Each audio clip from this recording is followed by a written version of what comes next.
ভাদ্র মাস মানে তালের সিজন। আর এই সিজনে গ্রামের অধিকাংশ বাড়িতে তালের সমাগম দেখা যায়।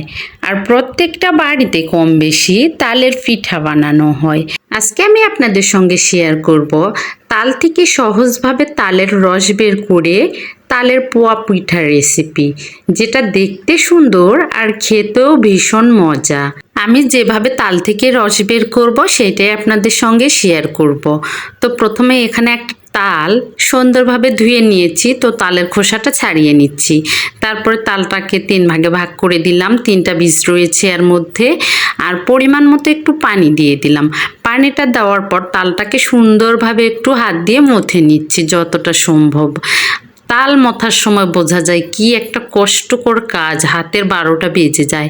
তো সুন্দরভাবে মথা হয়ে গেলে এইরকম করে ঘষে নিচ্ছিলাম, কিন্তু এটাতে কাজটা অতটাও সহজ হচ্ছিল না। তাই যাদের বাসায় এটা রয়েছে সেটা দিয়ে তালের রসটা সুন্দরভাবে বের করে নেবেন। তো এই তো আমি তালের রসটা বের করে নিলাম। তালের রসটা বের করে নেওয়ার পর তালের রসের মধ্যে যে আঁশগুলো থাকে সেটাকেও বের করে নিয়েছি।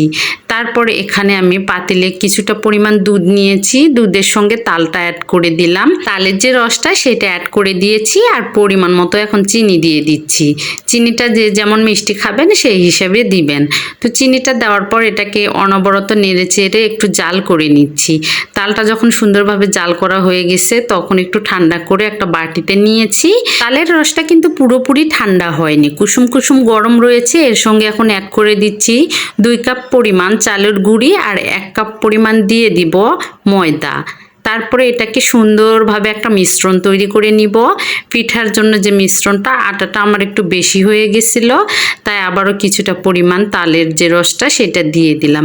দিয়ে সুন্দরভাবে পিঠার একটা মিশ্রণ তৈরি করে নিলাম।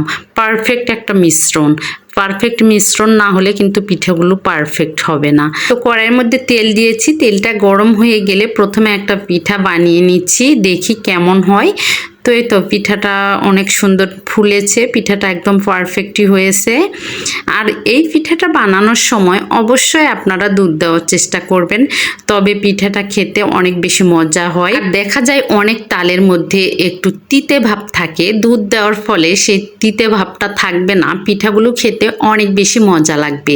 দেখুন না আমার পিঠাগুলো কতটা পারফেক্ট হচ্ছে, অনেক সুন্দর ফুলছিল। আসলে পিঠা বানাতে গেলে দেখা যায় যদি পিঠাগুলো ভালো হয় তাহলে অনেক বেশি ভালো লাগে।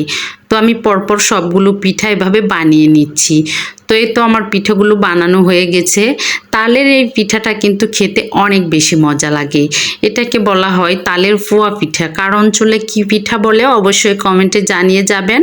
আর আমার রেসিপিটা ফলো করে একবার এই পিঠাটা বানিয়ে দেখবেন।